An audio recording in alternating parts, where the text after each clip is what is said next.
who's a professor at Mwalimu Nyerere Chair in Development, University of Dar es Salaam, and former governor of the Bank of Tanzania. He will be the sole speaker of this session. The panelists are Ms. Elsie Ado Awadzi, Deputy Governor of the Bank of Ghana, Monsieur Dieudonné Evumeku, Deputy Governor of BEAC, and Dr. Tobias Adrian, Financial Counselor and Director, MCM Department at the International Monetary Fund.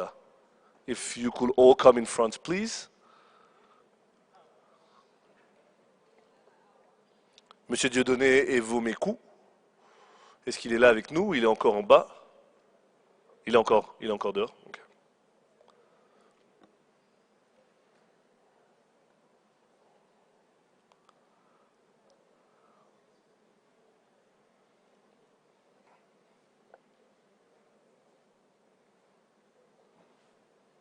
I believe we can start, and then Monsieur Evumeku will catch up.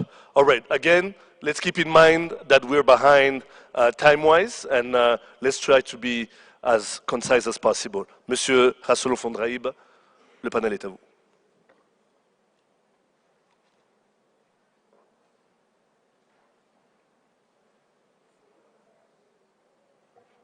Bonjour à tous et bienvenue donc à cette troisième session de cette journée de symposium.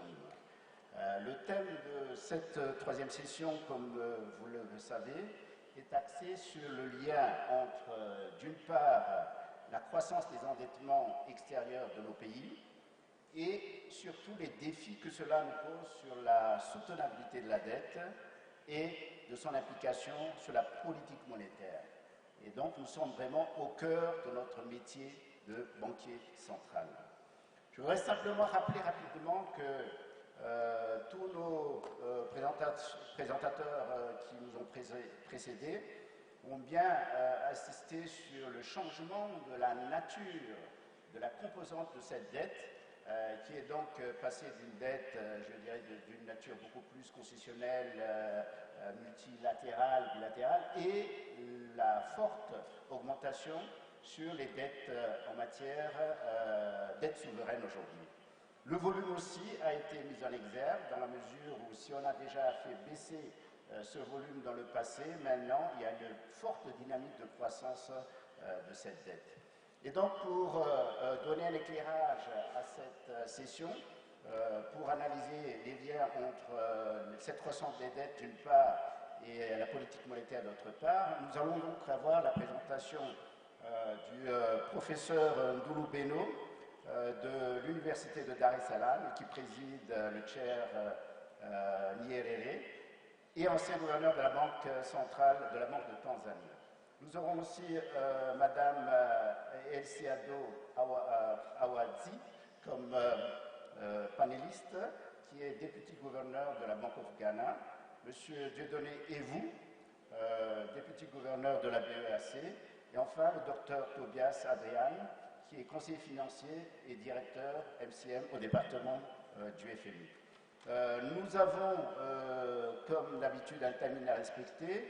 Nous aurons 20 minutes de présentation pour le professeur et par la suite, l'ensemble des panels aura une présentation de 10 minutes chacun, qui va faire 30 minutes. Et comme Madame le gouverneur a laissé ouverte tout à l'heure le champ des questions, on va donc terminer avec les questions, y compris les questions de la session précédente. Monsieur le professeur, je vous donne la parole.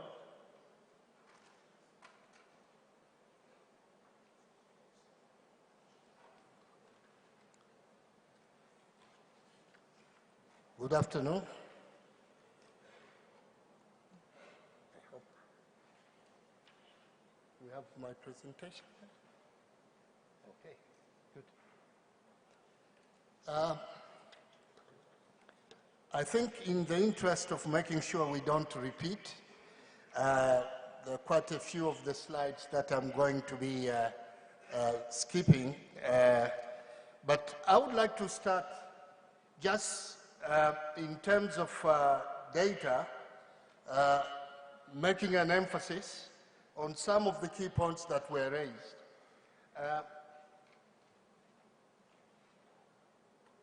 Okay, so here is the debt, the total external debt to GDP ratio in the region for the period starting 1980. I'm doing this just to locate so that you can see the portion that we are talking about is the one right towards the end, where after a decline, and a very sharp decline in the debt to GDP ratio, then there is a rise. So the whole conversation we have had is really covering the period between 2012-13 and 2017-18 as the point of the rising debt after it had declined very substantially through a combination both of debt relief operations of EPIC and MDRI, as well as substantial commodity price boom in the earlier period before the period when this actually was reversed. Now, two things to emphasize. First, relative to other regions, you can see clearly that Sub-Saharan Africa region, in terms of its level of indebtedness, as measured by debt to GDP ratio, is way, way below all the other developing regions, notwithstanding the fact that it has started rising. It is also a fact that if you look at the dot on the graph, that is 2017. That is present value debt to GDP ratio. It is at 23%. And even relative to a threshold which is fairly robust in terms of governance of 30%, certainly that was still below the threshold. So it is true that the main issue that we are dealing with is not simply the level of the debt. It is what actually was, again, pointed out earlier, which is in relation to distress from debt service requirements. So I'll go straight to there then.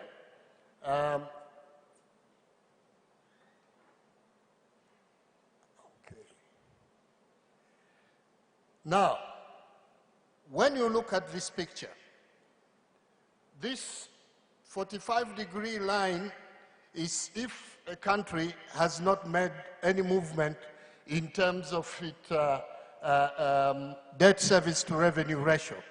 But obviously, a lot of countries have moved above the 45-degree line, which says that the majority of countries, in terms of debt service to revenue ratio, actually are already feeling some distress. There are differences in terms of levels of distress, but that is partly true. And again, to give a picture on the distress, this table tracks the movement between 2013 and 2017 of the status of risk. Now, just to explain how this reads, right?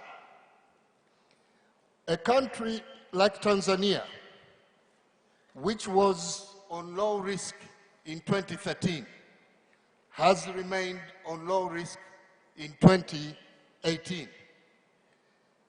Those countries on the same row as low risk that have moved to the right actually have suffered deterioration, either moving to moderate or to high risk, but none of the low actually has moved into distress, right?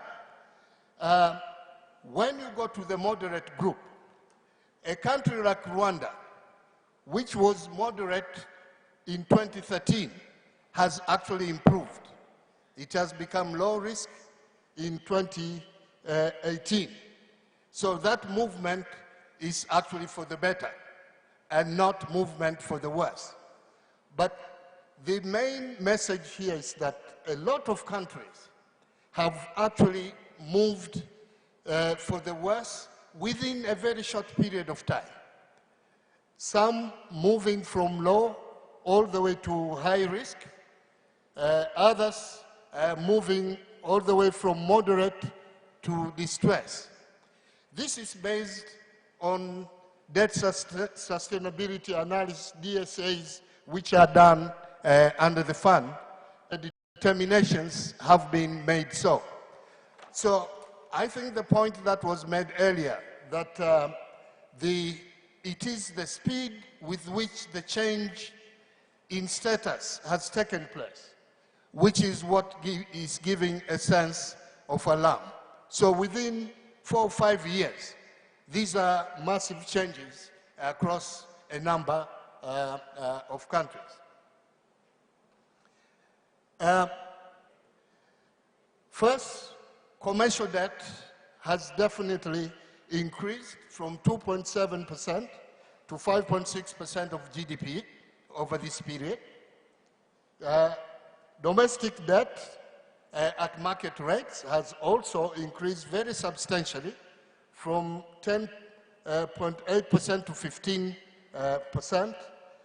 And for those countries under distress, certainly the rate at which both the commercial debt, reliance on commercial debt, and reliance on domestic debt has increased substantially more.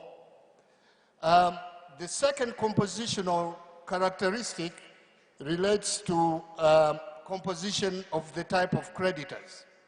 And there, I think very notable is the decline of the share of Paris Club debt from 7.4% of GDP to 2.2% of GDP within a short period of time, whereas China has increased its share almost 14-fold over the same period of time. And again, for those countries, 8 countries under distress, you see that the Chinese presence, as Donald actually presented this morning, is very significant. Now, the implications of these compositional changes is twofold.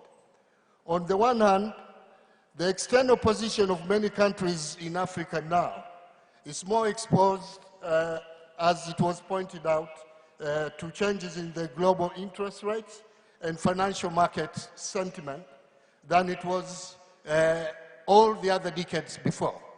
This is new, and we have to develop capabilities to be able to read those sentiments and be able to manage those sentiments.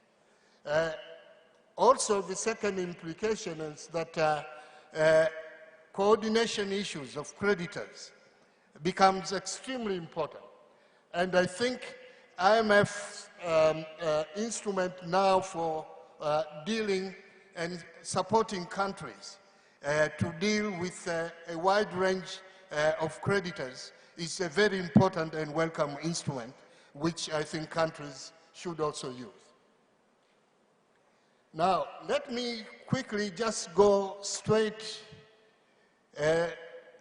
to one question which is always being posed: whether debt relief was futile, that African countries were helped, and here they are again building up debt, almost like requiring again similar treatment. In actual fact, the data doesn't show that.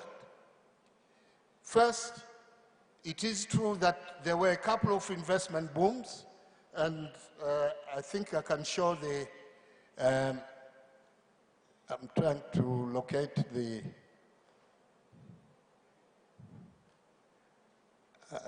Okay, let me just go back, because I'm skipping some.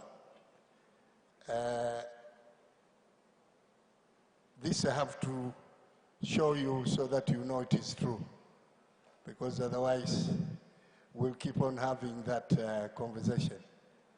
Why is that here? Okay. When you look at this period between 95 and 2015, there are 4 things you will notice. First, the period after debt relief was accompanied by increase in investment. And in fact, there are a couple of studies that have confirmed that on average, new borrowed or new debt accumulation was directed to investment. Now, whether that investment did generate the required returns, etc., this is a different question. So one thing which definitely didn't obtain from those who actually always thought about moral hazard is that there wasn't an increase in consumption. Instead, actually, there was an increase both in saving, you can see gross national saving, and in investment during this time. And you can see that because in the second part of the investment boom, it was associated with current account balance worsening, is that actually that was financed through foreign savings, which is actually borrowing. So I think this is quite important so that we are clear that this wasn't wasteful overall. But there are other challenges which I want to speak to now, which now goes to the set of risks that I would like to discuss and end up with that.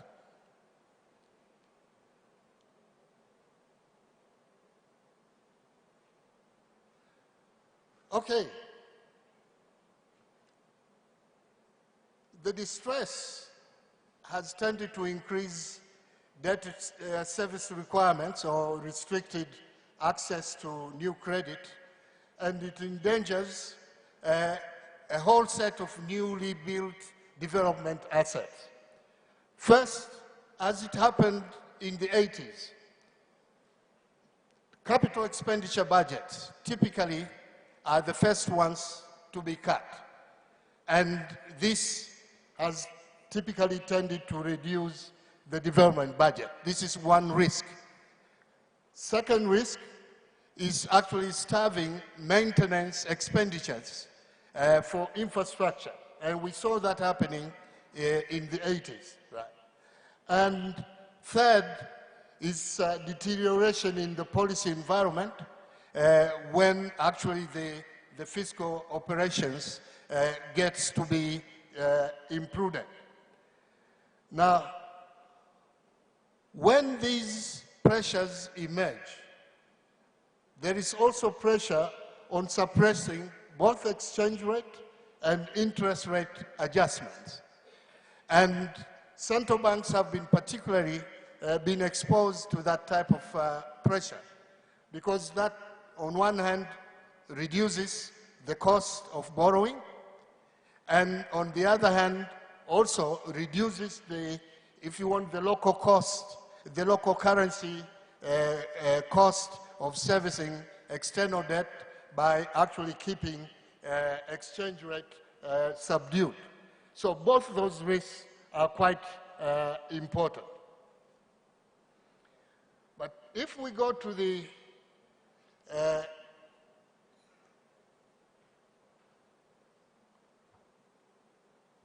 this is frozen? Okay. Maybe I'll just speak to that. Okay. If we go now to the main drivers of risk, let me quickly go through that so that I keep within the time.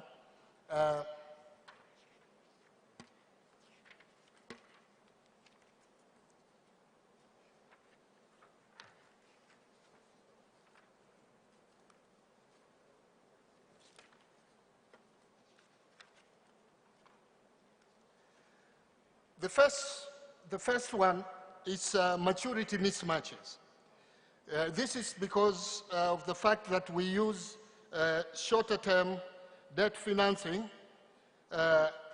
for long gestation infrastructure investments. And, okay, yeah, okay.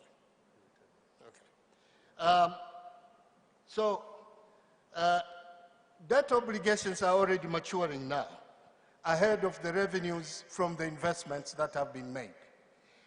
And in fact, if you will recall, for example, in Ethiopia, they had to service the debt, Chinese debt for building of the railway to the cost before even the railway started generating any revenues.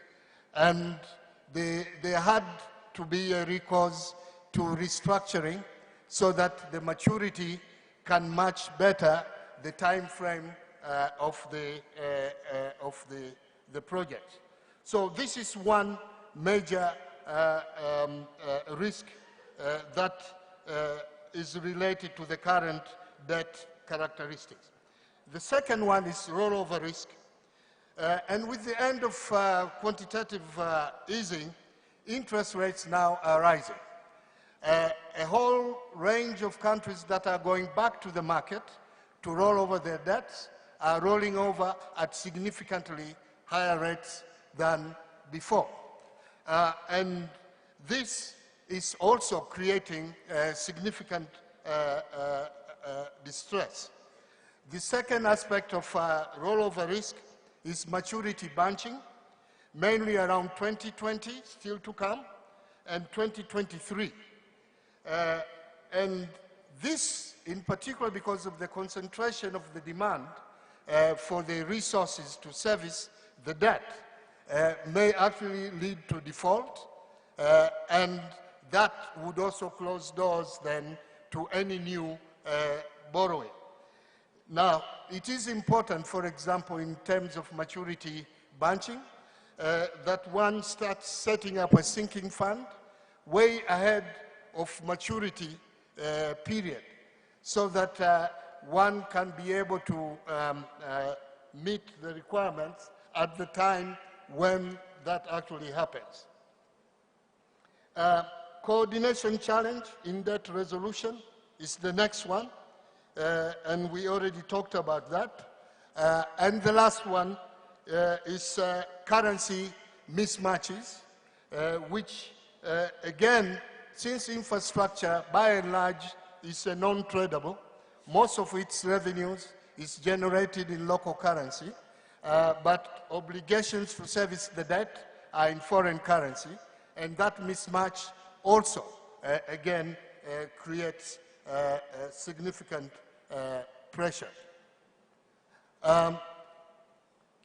So let me end with a couple of ideas on what maybe could be some of the solutions that we need to work on.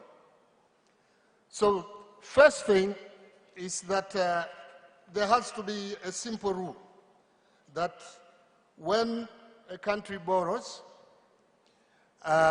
and it spends, it should add to its national balance sheet the same magnitude on the asset side and on the liability side, which means one should borrow for investment so that you can actually add to both sides. And this is one of the key requirements of prudence. But it's not enough just to invest. The type of investment should be such that it actually is able to generate enough returns not only to support the operation of the new asset which is being invested, but also to service debt. And this, I think, is quite an important aspect and rule which should be followed. On the dynamic side, I think this was already talked about. As long as you are accumulating new debt, make sure that the cost of new borrowing should not exceed the real growth rate of the economy. And as I said before, I think it will be important to establish debt service sinking fund to deal with the bunching of maturities in the future while pursuing restructuring.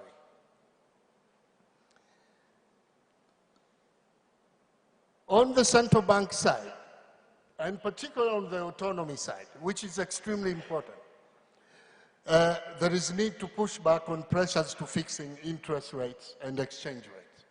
And we know that pressure is enhanced in the face of debt service distress because you need the flexibility of both those instruments in order to be able to do the required adjustments when actually faced with shocks which tend to amplify the debt service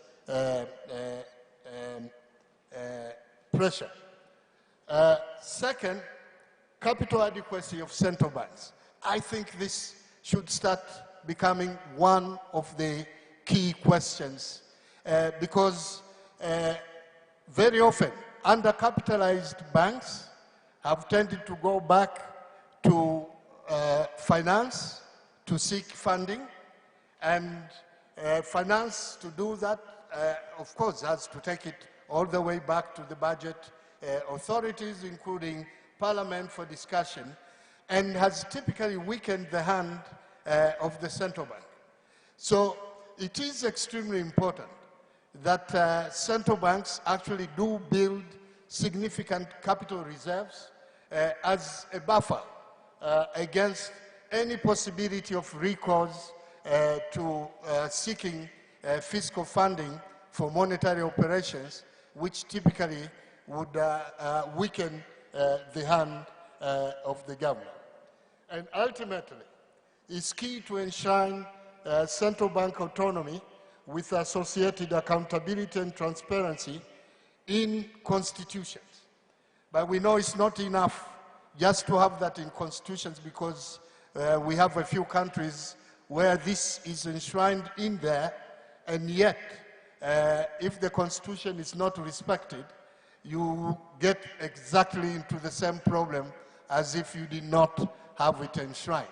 But at least it makes it a lot more difficult than if it is purely by law, rather than by the mother law, which is constitution, very often requiring a significantly larger majority to change, and sometimes even national referendum in order to change that particular provision. Okay, so this is roughly what I thought I would add to all the other conversations that took place this morning. I had to be selective in my slides so that I don't do repetitions. Thank you. Merci, professeur, pour cette introduction qui nous a donné donc un panorama complet sur la situation, la nature et la dynamique de la dette dans nos pays. Maintenant, je vais donner la parole à Madame Elziado Awadzi, qui est député gouverneur de la Banque du Ghana. Merci. Thank you very much, Mr. Moderator. So to start with, I'd like to say a big thank you to His Excellency the Prime Minister of Rwanda, as well as the Governor of the National Bank of Rwanda for their excellent hospitality and for having me here. I would also like to extend the sincere apologies of Governor Addison, who would have loved to be here, but at the last minute had to stay in Accra on account of the Africa Caucus meetings. On that note, I'm going to try to demonstrate what Ghana has been dealing with in terms of debt, as well as what implications have been for monetary policy. And I'm going to be doing this to support all of the conversations we've had so far. Ghana, as you know, is a small middle-income country and has gone through a debt trajectory which is quite interesting. So in the year 2000, Ghana's debt to GDP ratio was about 89%, almost 90% at the time. Obviously qualified for debt relief from the Paris Club, so it became one of the very first candidates for the HIPC relief. By 2005 and 2006, Ghana's debt to GDP ratio had plummeted to something like 20%, thanks to debt relief. Now, come 27, we went to the Eurobond market for the first time. And since then, we've been 7 times, including having gone in March of 2019. And our current debt to GDP ratio is something around 57%. Now, it is not just the number that matters, as we've said. It's also the nature of the debt and who holds the debt. Now, 50% of this debt is external, basically held by bond investors. We have the share of bilateral loans in the mix has reduced considerably, and of the bilateral loans, debt owed to Paris Club members is even much lower. We have more loans from China, for example. Now, in addition to debt that is held by bondholders, there are also non-resident foreigners that hold our domestic debt. And at the last count, we had about 30% of our domestic debt, local currency debt issued by the government of Ghana, held by non-resident foreign investors. What has this meant? What has this very practically meant for Ghana? Basically, the central bank has formed the view that our public debt is not at risk of debt insustainability. Basically, we're not at high risk of debt distress.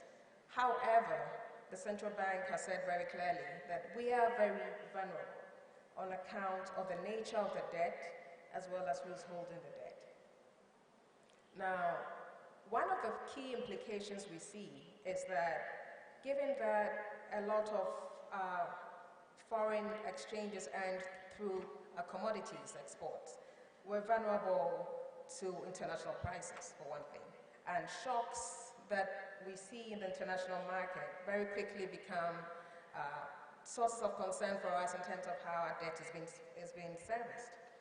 Now, with such concerns then comes the risks of slippages in fiscal policy, which then become a big burden for the conduct of monetary policy. If the government is having to pay so much debt, especially because our debt is commercial, largely, this high cost of debt service then means that in many cases we begin to see slippages in fiscal policy, which then become a problem for us in achieving our inflation target. Now, also because 50% of this debt is held by external investors, we see a situation where the shifts in investor sentiments around the world often hurt us. One clear example is the fact that when major central banks begin to normalize their own policies, we find that investors then begin to shift away very quickly from our debt.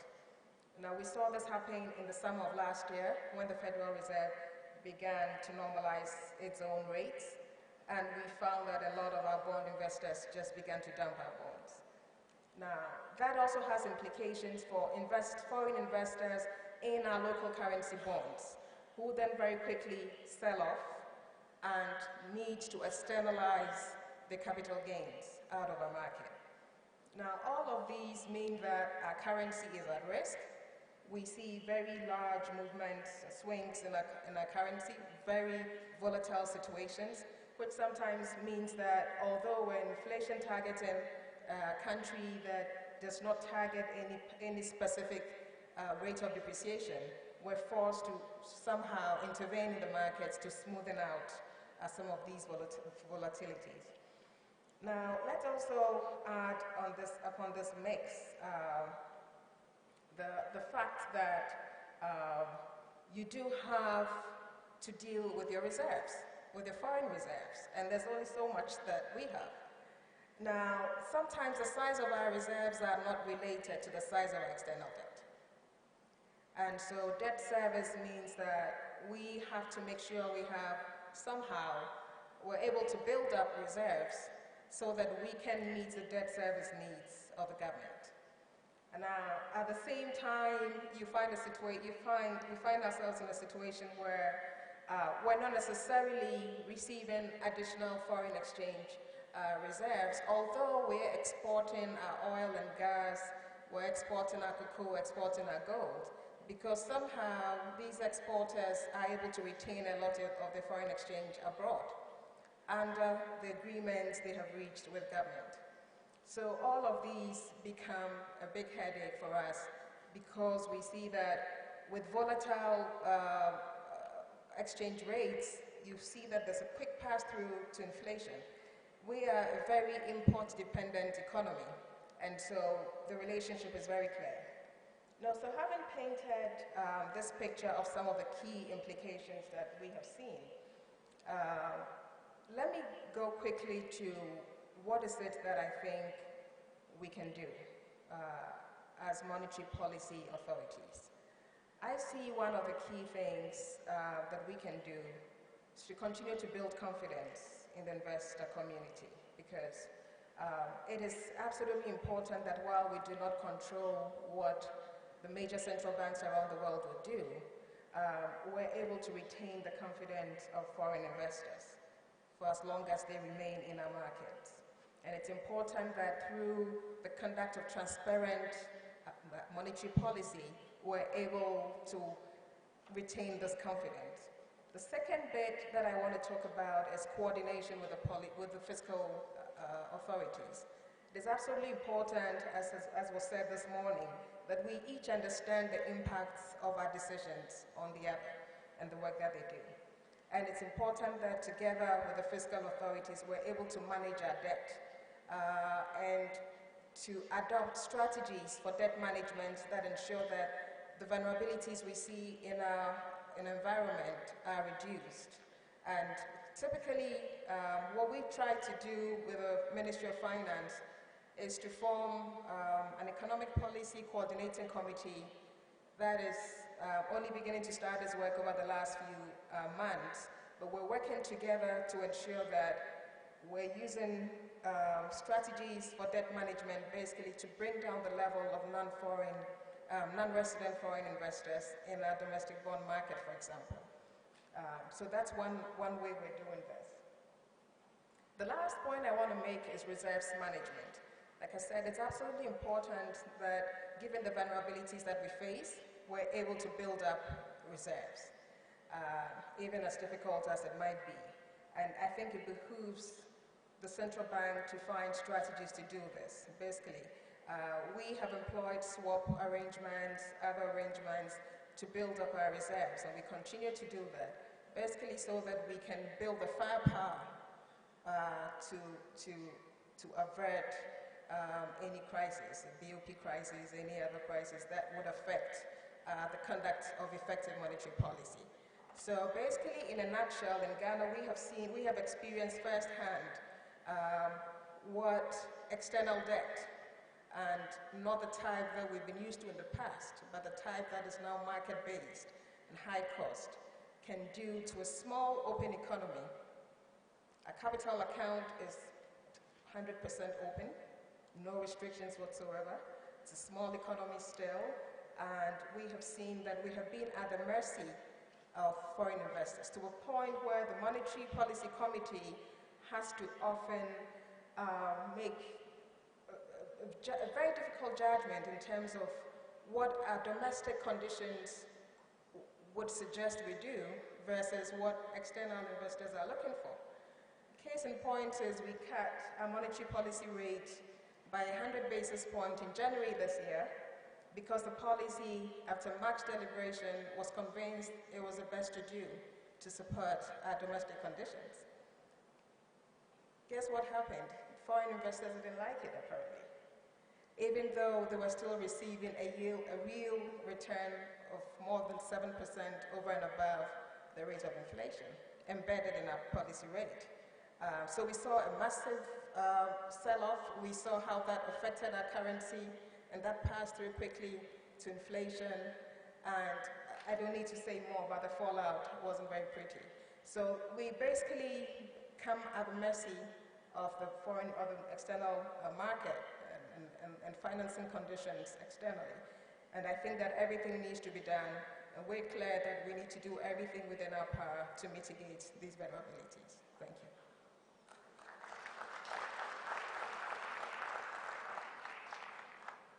Merci Madame Wadzi pour ce partage d'expérience du cas de Ghana qui est extrêmement intéressant compte tenu de la spécificité de votre démarche. Maintenant, je vais donner la parole à Monsieur Dieudonné Vinekou qui est le député gouverneur de la BEAC pour partager aussi l'expérience de BEAC. Monsieur le gouverneur. Thank you, Mr. Chairman. But first of all, I would like to ask you two things. Firstly, to speak in French. And the second thing is to use the reading desk for my own comfort. Thank you.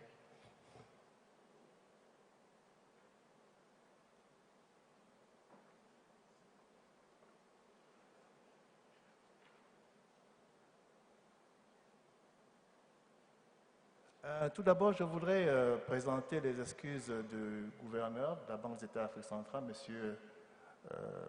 Mamat Tabastoli, qui n'a pas pu faire déplacement au dernier moment, pris par d'autres chargés liés à sa fonction. Alors, Excellences, Mesdames et Messieurs les gouverneurs, honorables invités, Mesdames et Messieurs en vos rangs et grades respectifs, le volume de la dette et la structure de la dette des pays africains ont considérablement évolué au cours des dernières années. L'allègement des engagements extérieurs du secteur public au début des années 2000, dans le cadre des initiatives en faveur des pays pauvres très endettés, et l'allègement de la dette multilatérale a permis de stabiliser l'encours de la dette à un niveau soutenable. Cependant, le repli des revenus consécutifs à la baisse des prix des produits de base en 2014, l'endettement extérieur reprend progressivement le poids dans de nombreux pays. En effet, des besoins considérables en infrastructures socio-économiques amènent les États à recourir davantage au financement étranger et extérieur.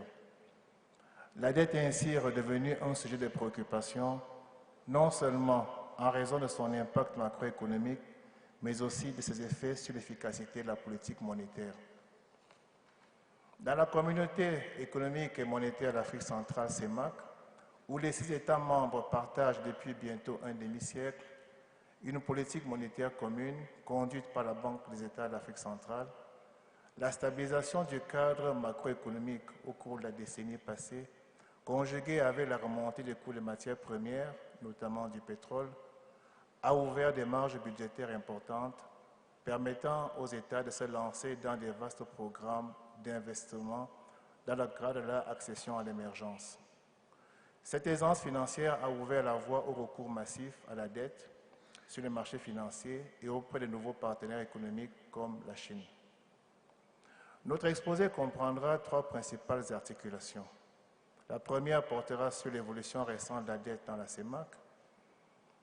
La deuxième, sur l'impact de l'évolution de la dette des pays de la CEMAC sur l'efficacité de la politique monétaire et commune. Et la troisième articulation portera sur la réponse de la BEAC à l'augmentation des niveaux d'endettement de la CEMAC. S'agissant du premier point, je dirais que la chute des cours du pétrole brut de 2014 a considérablement réduit la capacité financière des États de la CEMAC et accru les risques liés à l'accroissement de l'endettement. Elle a réduit aussi les flux d'approvisionnement des réserves de change. Ainsi, le taux d'endettement extérieur a progressé de 21,3% à 31% du PIB entre 2014 et 2018, avec des niveaux records observés dans certains pays où on a même dépassé les 110%. Les autres indicateurs de viabilité de la dette se sont détériorés à cette occasion. Bien que le taux d'endettement global demeure à un niveau raisonnable à 46,9% du PIB en 2018, en dessous de la norme communautaire qui est de 70%, le poids du service de la dette est relatif, rogne les finances publiques et prive les États des ressources nécessaires à la couverture des besoins primaires des populations.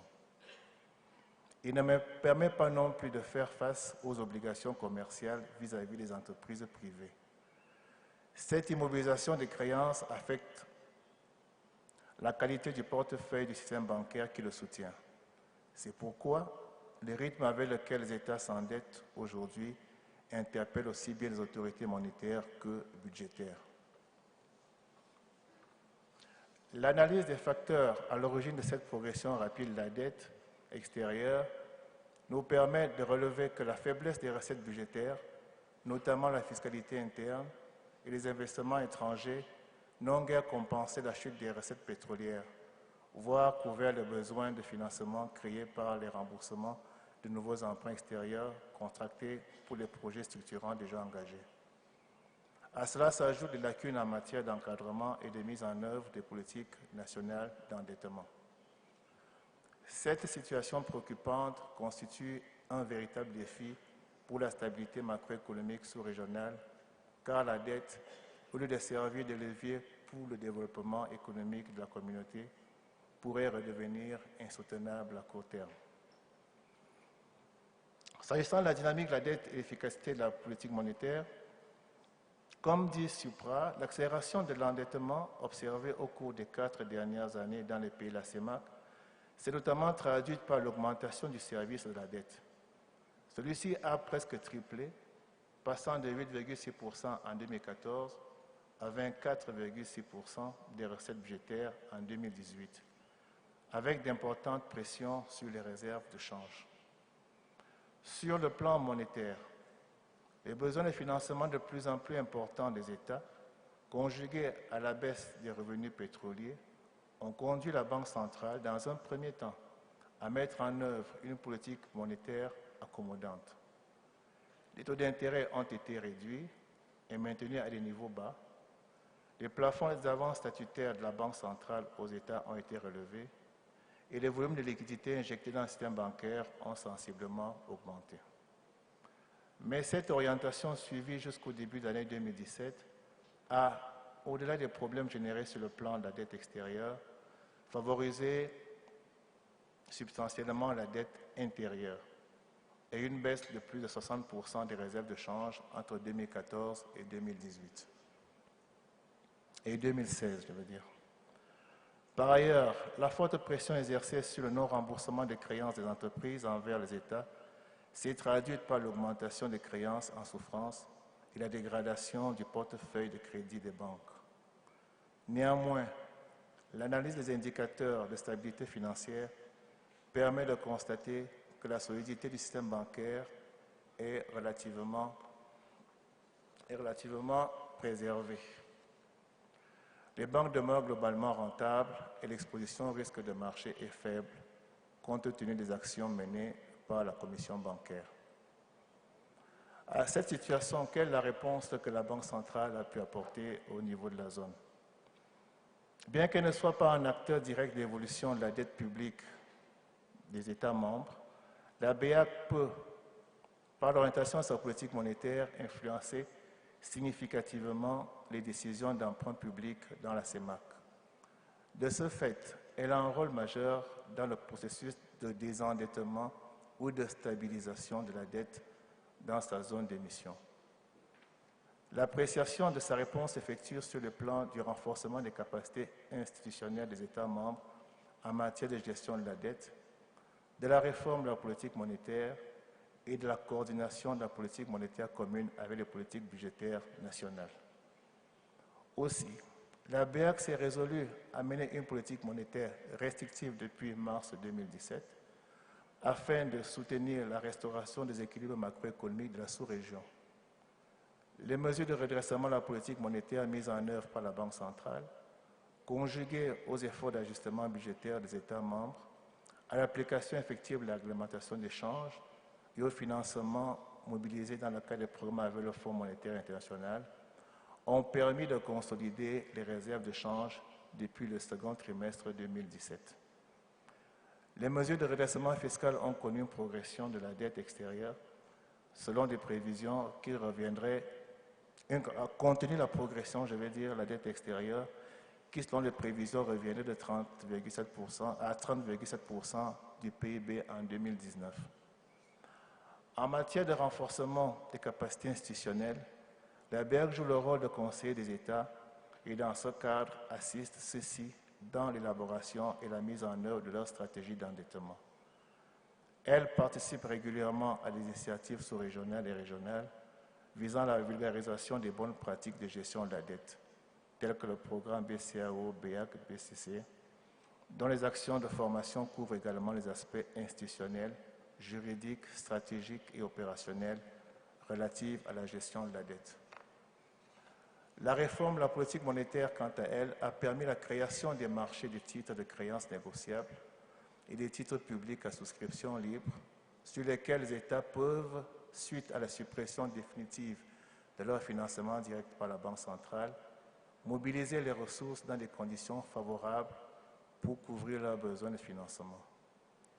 Ce système donne l'occasion d'utiliser des ressources internes au détriment d'un recours effréné à l'endettement extérieur. Aussi, l'adoption récente d'un système de décote applicable sur les titres éligibles au refinancement permet de renforcer la transparence des politiques budgétaires et la rationalisation de la gestion de la trésorerie publique pour une discipline accrue. S'agissant des créances immobilisées du système bancaire, la BERC travaille avec les États pour la résolution des situations individuelles des banques. Elle a mis en place un guichet de refinancement des banques en difficulté pour ne pas entraver le marché monétaire. Elle élabore un cadre spécifique en collaboration avec la commission bancaire pour trouver des solutions de redressement des banques affectées par la dégradation des finances publiques des États. Elle contribue à la mise en œuvre des plans de résorption de la dette intérieure en vue d'assainir les bilans des banques. Enfin, les interactions entre la politique monétaire et l'endettement des États soulignent l'urgente nécessité de renforcer la coordination entre la politique monétaire et les politiques budgétaires des pays membres de la CEMAC. Nous travaillons dans ce sens pour l'institution d'une plateforme qui permettra de créer une synergie entre les actions de la Banque centrale et celles des États membres. Merci pour votre aimable attention.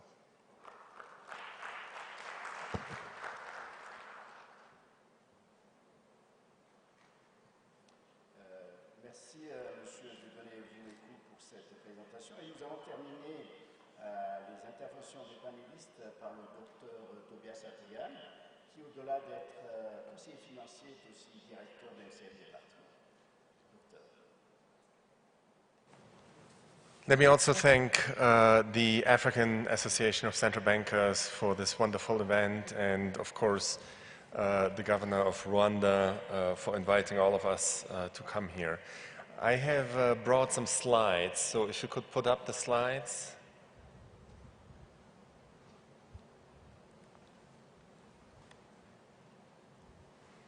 Could you put up the slides, please?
Wonderful, thank you.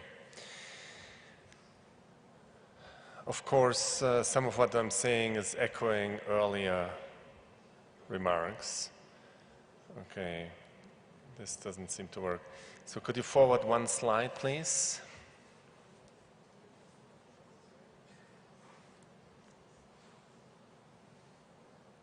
Could you forward one slide? Thank you. So foreign investor appetite for African securities remained elevated, with the issuance of international sovereign bonds in sub-Saharan Africa reaching 19 billion in 2018, higher than the annual total in any previous year. Nigeria and Angola accounted for around half of the issuance, with about 5 billion and 3 billion worth of Eurobonds respectively. The remainder of the issuance, so another 50%, was evenly distributed across 4 countries: Côte d'Ivoire, Ghana, Kenya, and Senegal. Frontier markets with weak debt management capacity tend to face more pressures. Debt management capacity problems are related to gaps in reporting, recording, and monitoring of public debt. In 2018, nearly half of low-income countries were assessed to have weak capacity. For example, in recent years, the Republic of Congo and Mozambique recognized substantial previously undisclosed liabilities and had to face distressed funding conditions. More recently, market speculation about Zambia's public debt led to a substantial reprice of distressed or for being in distress. And Professor Benno already showed you which countries I'm talking about here. But even those countries that are not currently in distress or near distress, of those remaining countries, there are 19 countries, that have 2 countries such as Namibia or the Seychelles. Average public debt in sub-Saharan Africa increased to 56% of GDP at the end of 2018, up from 40% in 2013, with quite a bit of heterogeneity across countries. Median interest payment burdens doubled to about 10% of revenue since 2011. This increase in debt service is due to both higher debt levels and the shift in the composition of debt towards commercial and non-concessional resources, as was mentioned already. So that's visible in the right-hand chart here. So let's take a closer look at the composition of debt. It was pointed out already that the composition of debt really matters. So the left-hand chart shows you that bilateral debt and commercial debt as a share of total debt, external debt, has increased dramatically in sub-Saharan Africa.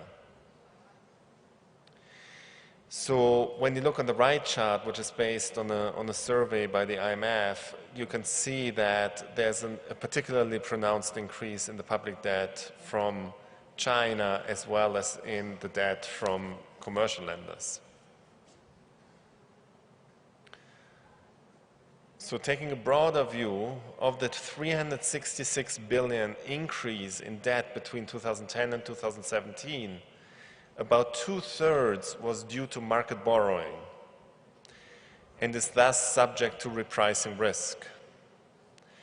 About 43% was in foreign currency and is thus sensitive to exchange rate movements. Foreign currency denominated public debt accounted for 60% of total public debt in 2017, similar to the average from 2011 to 2013. The share of concessional debt has remained broadly unchanged. The increased availability of alternative funding sources has been helpful in some instances. For example, Côte d'Ivoire, Ghana, Kenya, Nigeria, and Senegal have used favorable global financing conditions to improve the maturity structure of debt, replacing short-term debt with longer-term debt, and thus reducing rollover risk. The right chart shows you when debt is going to mature and rollover risk might materialize in the future. A number of countries have used debt buybacks to ease near-term refinancing risks and reprofile their external debt. For example, Ghana's buyback program, as was mentioned earlier. And some other countries have used debt buybacks to better align the repayment currency with foreign exchange earnings, for example, the Seychelles. Nevertheless, caution is warranted as delayed buybacks with Eurobond proceeds could result in unnecessary carry costs. To reduce bunching of external loan repayments, most countries have turned to multi-tranche Eurobond issuance.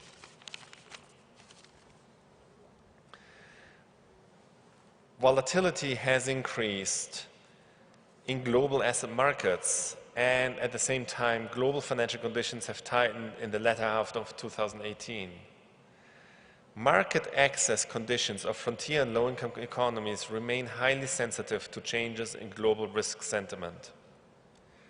Widening current account balances are expected to further weaken foreign exchange reserve buffers, which are projected to fall, weakening particularly in oil exporters and remaining below levels deemed adequate based on metrics derived from the crisis experience of emerging markets and developing economies. Countries have generally responded to exchange rate pressures by relying more on reserves than exchange rate flexibility. In part, this reflects concerns about large foreign currency denominated liabilities, significant pass-through of exchange rate changes to inflation, which is estimated to be around 40% on average, and limited responsiveness of output and exports to real exchange rate changes. Sterilization costs have been high for some countries borrowing from international capital markets.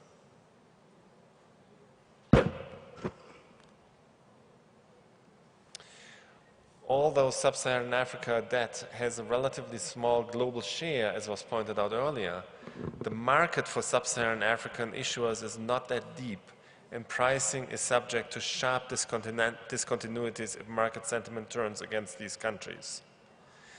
So in particular, international investors are more and more based on ETFs and benchmarks, and those are very sensitive to global risk sentiment shocks. Turning to monetary policy, most sub-Saharan African countries have either a neutral or tight monetary policy stance and have announced fiscal consolidation plans, which, if implemented, would contain their debt trajectories.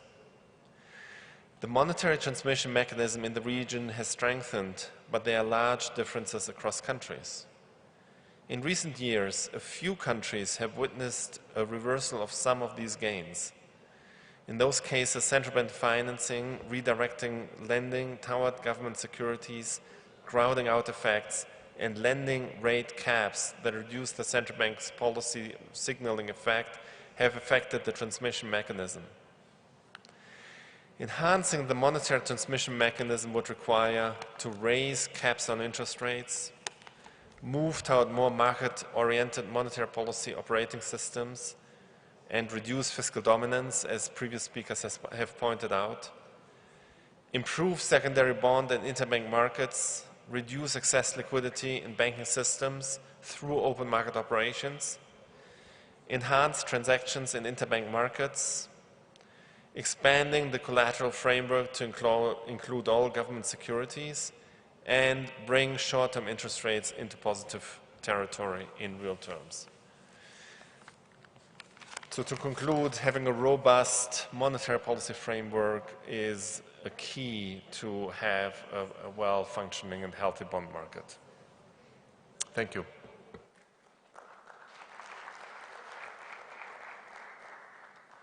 Merci, docteur Tobias Adrian, pour cette présentation. Nous sommes à peu près dans les temps.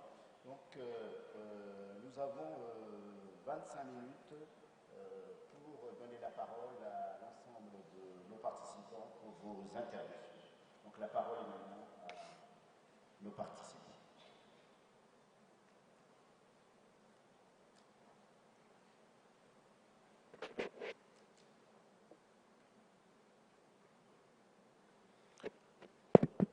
Anyone with a question for the panel? Anyone? Il y aurait une question pour le panel, les panélistes?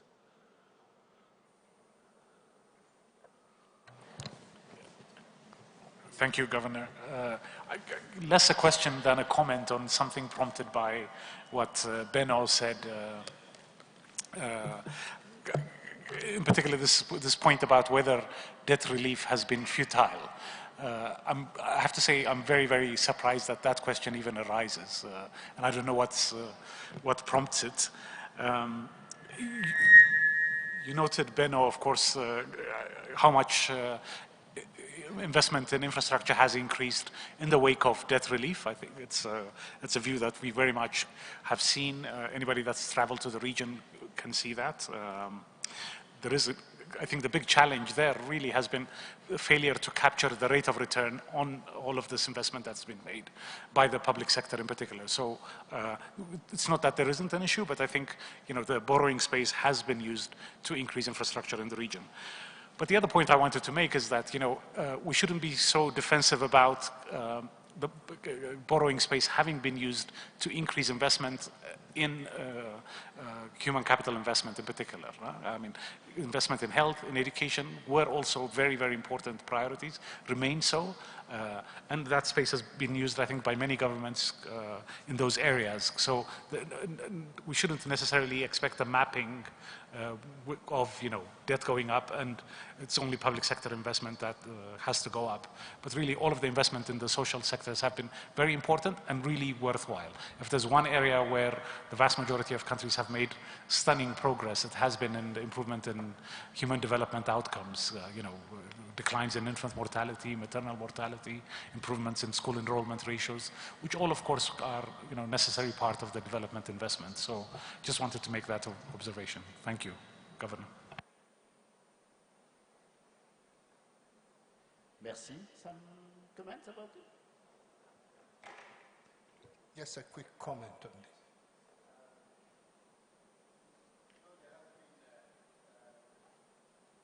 I think in some quarters, discussion about debt vulnerabilities in the region and the moral hazard sort of argument has been put forward. I sit in several negotiating committees for the next IDA, and some of my colleagues that sit with me will bear testimony that this is one of the hypotheses around why there has been this rise in indebtedness recently. It starts with Bill Easterly's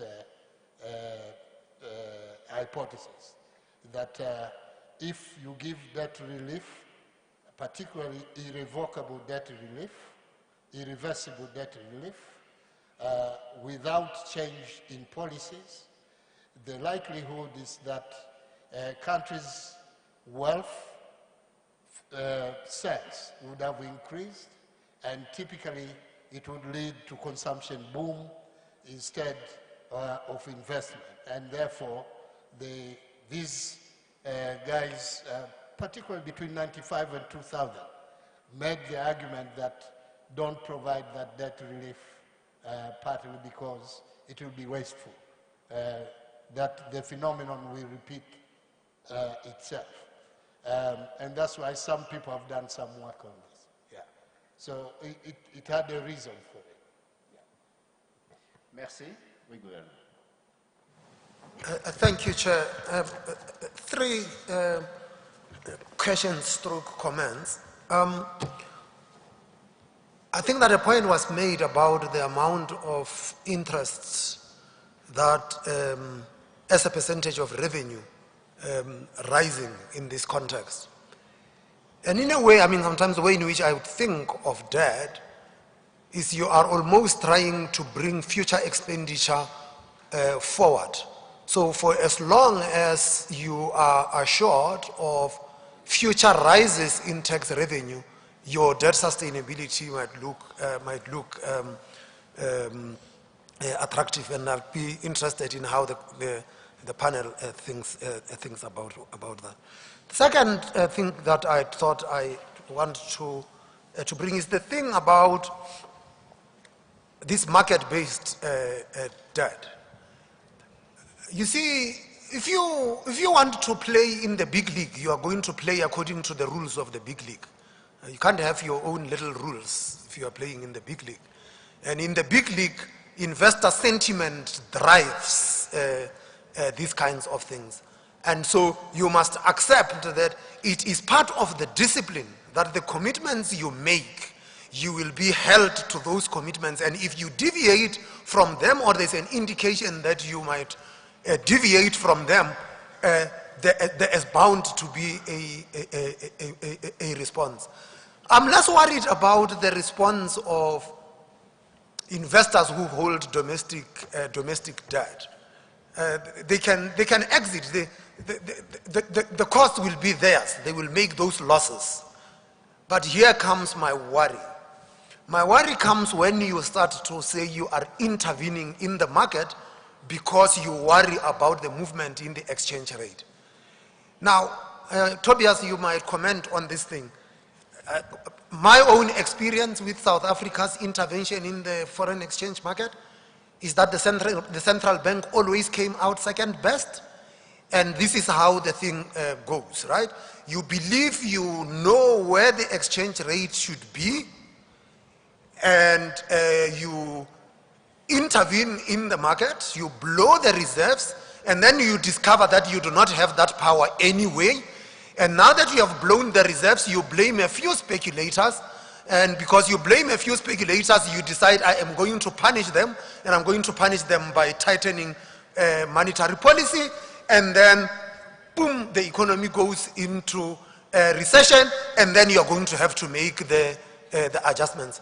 Now, I mean, Elsie, I don't know what your experience has been, whether you succeeded in the intervention.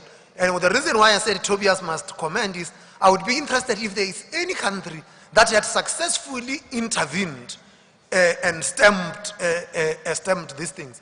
And just to be naughty, when these people come and invest in our market, we call them investors. When they disinvest, we call them speculators. Why?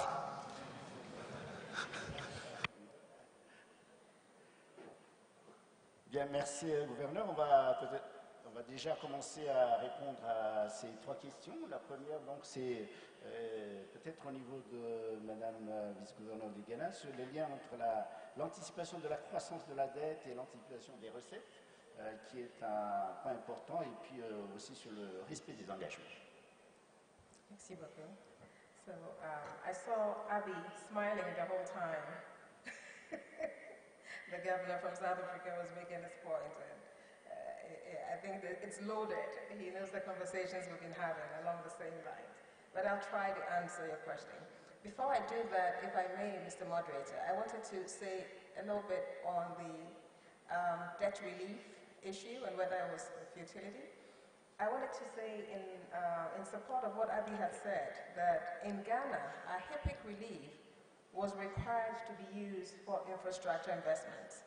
And it was visible. We were required to build schools and hospitals, and each one of these were branded. And so you could see the signs of that. Now, having said that, even since we've been to the Eurobond market, we have used a substantial amount of the debt also to invest in infrastructure and in the social sector.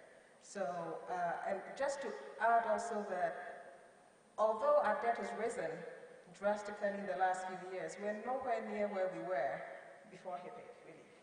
We were at about 90% to GDP. And although I must say that we have rebased our GDP a couple of times since then, we're still nowhere close. So I think that's important to note.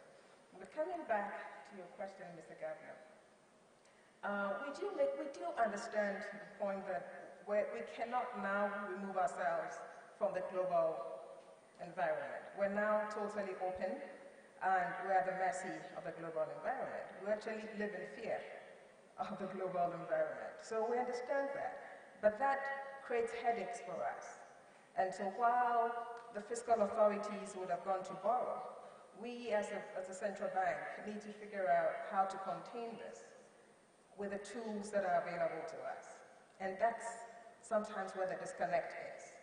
And that's why the call for more coordination is extremely important. We had to, for example, explain the impact of debt policy to the Ministry of Finance, to explain to them the impact on our reserves, the impact on the currency and everything else. And that understanding is now beginning to work. It will still take a long time for us to all get where we want to go. But that's really the dilemma. On the issue of how effective intervention policies have been, I'm with you on that. We do not try to second guess the market. We can never be better than the market. The problem we have is, while we're totally open in terms of our capital account, we also don't have a very deep FX market. And in fact, the interbank FX market is really underdeveloped. And so what we have done in the context of a frontier market is to use the central bank as it were, as a catalyst for price discovery and for the markets to work better. Now, we don't intend to become the market. What we try to do is where we see very high levels of volatility, which could very well pass through to inflation in a way that our policy tools will not be able to address. We try to smoothen the market a little bit. So we don't burn our reserves. We cannot afford to do that. So what we try to do is to put in a little bit, and you're right, sometimes it makes no difference. What we've found is that when we have done that, in addition to tackling the market conduct issues within the bank, the interbank forex market, we've seen more effectiveness. And so we don't call the foreign investors in our markets speculators.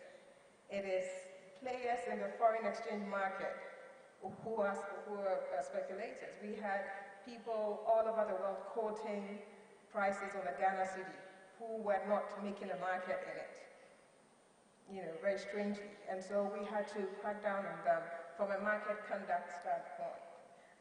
And so I hope that I have been able to answer some of your questions. Oui, merci pour ces précisions. On va demander à Adrian justement de répondre à cette question difficile sur le lien entre la politique monétaire et la politique de change. Comment ça se gère?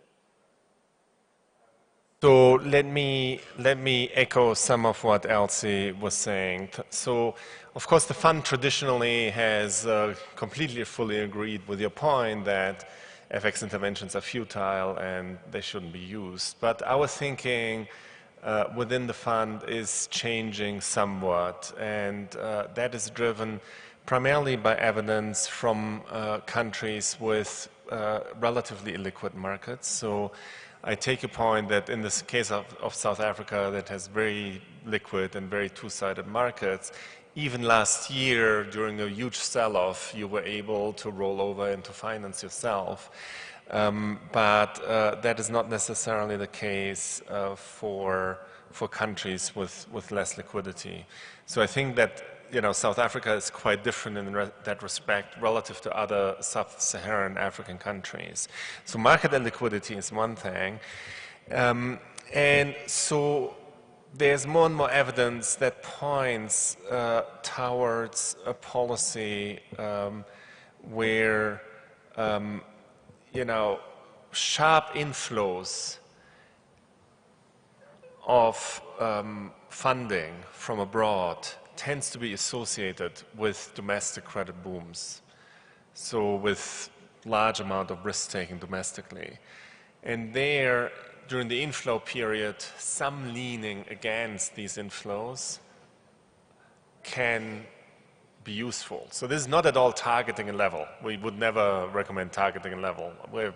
It's very difficult to know what the right level of the exchange rate is. But leaning somewhat against sharp inflows and leaning somewhat against sharp outflows in the context of economies that have relatively illiquid markets, there is more and more evidence that that can be beneficial in terms of containing the domestic boom and bust cycle. Because basically what happens is that today global funding conditions are easy, it's easy to get funding, and that fuels domestic risk-taking, domestic credit booms. And so as a central bank, you might want to lean a little bit against that. And then in the outflow phase, you lean against the outflows to some extent.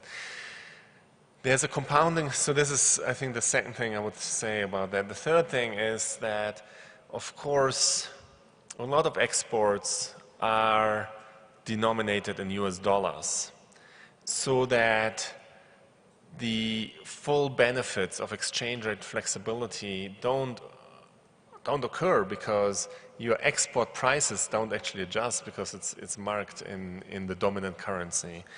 And so that is another reason why you might not want to have full exchange rate flexibility. Merci. Je vais peut-être donner la parole au gouverneur de Malawi pour la dernière intervention. Yes. Yes, Governor. Thank you so much, and also thank you because of the excellent presentations as well as the discussants that have commented on the presentation. Chair, if I draw from what Governor of the Reserve Bank of South Africa earlier in the morning said, when we are in this community, we thoroughly understand the implications of both domestic debt, foreign debt, on financial stability, monetary policy, on the fiscal area itself, on the macroeconomy, and all these. Whilst we labor so much discussing these matters, left, right, and center, colleagues in the fiscal, ministers of finance of the continent, they are worried how they can raise more money in order for them to do infrastructure development. They are worried how they raise more money to meet SDGs, and that's their preoccupation. Their debate is not the worries that we are having here. It's a different worry and a problem altogether. And that's the discord which is there, which I see in the continent. And unfortunately, we don't seem to have a way of how they can come into this understanding in the manner and the way that we are seeing this as a problem. I wonder whether the EU fiscal rules needs to find a way of how to play out in the continent, maybe through the African Union, or maybe through FAD, the IMF, find a way. I don't know what else can be done, so that there are more fiscal rules and better ones. Maybe that can guide us, but the data is very clear. We are going back, and our colleagues don't seem to see that as a problem, and they will continue to move in that direction unless something drastic happens in the continent. And the sooner we get this around, the better. And I hope there will be a way of how this discussion and conversation, they can also take it up head on. Because as the governor of the Reserve Bank of South Africa said, this problem, we know the root cause. It's the fiscal challenge, revenues and appetite for spending. And that, unless we deal with that, we will continue to move around circles. Yes, the monetary side would have a way of dealing with some of the elements, but to decisively deal with this, we needed to deal with the fiscal challenge, which we are not dealing with because they don't see that as a challenge for now. Merci, gouverneur, pour ces commentaires très pertinents. Je vais donner maintenant la parole au gouverneur du Kenya. Thank you. Very brief question. When we began, I guess like now 10 years ago, with the commercial borrowing, and in particular the Eurobonds, there was a sense or an argument that was put forward that this would be good for us because they will discipline the issuer. And in this case, we were thinking the sovereign, but also specifically the fiscal agent, or rather the ministries and so forth, the governments. The point is there was also a call for more data, quality data. I doubt that has happened. But my real question is, what went wrong? How come that this sort of being disciplined by the market never happened. Thank you. Thank you. Oui, gouverneur. Oui, merci, Président. C'est peut-être pas pour répondre à la question, peut-être parce qu'il y aura peut-être des gens plus avisés pour répondre, mais je voulais faire un commentaire par rapport à cette discussion qui est un peu eu sur l'utilité de l'initiative PPTE ou pas. Tout à l'heure, il y a eu un peu pour ça qui en a parlé, et puis je crois que le directeur Afrique a évoqué cela. Moi, je voulais dire que là-dessus, je crois qu'il n'y a pas de doute, c'était une très très bonne initiative. Hein, l'allègement de la dette multilatérale, ainsi que l'initiative qui était à dette bilatérale qui a été annulée. Mais le problème, c'est de savoir un peu, est-ce que cette initiative ne s'est pas arrêtée à un moment donné dans sa lancée? Parce que nous avons donc vu qu'une fois que ce programme a été accompli et tous les pays ont atteint le point d'achèvement, après, on est reparti à un endettement, comment je peux dire, effréné. Est-ce qu'il n'y a pas eu quelque part, c'est peut-être là où M. Sélassié aura nous dit quelque chose, peut-être que c'est lui que j'interpelle particulièrement, il n'est pas du panel, mais pourquoi il n'y a pas eu peut-être un programme d'accompagnement à un moment donné à la sortie de l'initiative PPTE? Parce que là, on n'a pas eu, on a eu tout le monde est reparti dans un endettement effréné, on est allé sur les marchés de la dette privée, la dette non concessionnelle, parce que là, effectivement, les guichets concessionnels étaient de moins en moins fournis. Et tous les pays courant vers l'émergence, la plupart des pays qui étaient concernés, étaient obligés forcément d'aller dans un endettement pour les infrastructures, pour tout un tas d'autres choses. Est-ce qu'il n'y aurait pas eu lieu d'avoir un accompagnement pour tous ces pays-là, plutôt que les lancer comme ça en pâture par rapport à des investisseurs qui sont justement là? Je ne veux pas dire sans foi ni loi, mais un peu à l'exemple des fonds vautours que nous avons eu à un moment donné, qui vous payent à des taux les plus spéculatifs, les plus directs possibles. Voilà un peu la question que moi je me pose à ce niveau-là par rapport à cette histoire.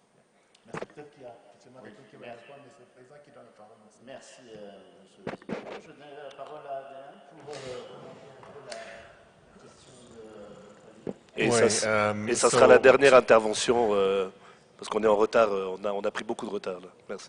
To Patrick's question about the market discipline, right? I mean, the problem with the private debt is that when risk appetite is easy, there are few constraints on borrowing. But once global risk appetite shifts, then the market discipline is enforced. The problem is neither the market nor the borrowers, which are the policymakers, the finance ministers, are typically forward-looking enough to understand that it's during the bad times that the market imposes discipline. In good times, it does very little. In bad times, it does. But nobody looks through to the next crisis. And, you know, which is, I think, a role for central bank governors is to be more forward-looking. As central bank governors, you have much more independence, much longer terms than policymakers. And so talking about debt sustainability, talking about what happens when risk appetite goes away, when funding conditions tighten, I think that can be a very powerful tool, actually. And of course, the multilateral institutions such as the IMF always keep repeating that message, which is that funding conditions do change, and that sustainability has to be undertaken during the good times, and we have to be forward-looking to those bad times when funding conditions are different, which is, you know, why these charts about rollover risk, as we have seen earlier, are so important. Okay. Merci. Je suis vraiment désolé, je dois maintenant clôturer cette session. Merci beaucoup à toutes les panélistes, monsieur le professeur, pour la présentation. Et pour ceux qui ont encore d'autres questions, je crois que la prochaine session pourrait être aussi une opportunité pour partager les expériences et poser vos questions.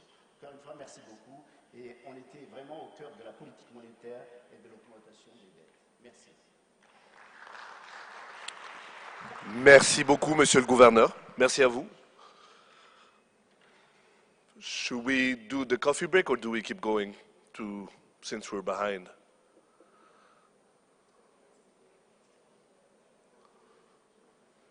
Keep going? We keep going? Yes? Okay. All right. So the next session will be chaired by the vice chairperson of the AACB, who's governor of the National Bank of Rwanda, the Honorable John Rwangombwa. We'll have experts, including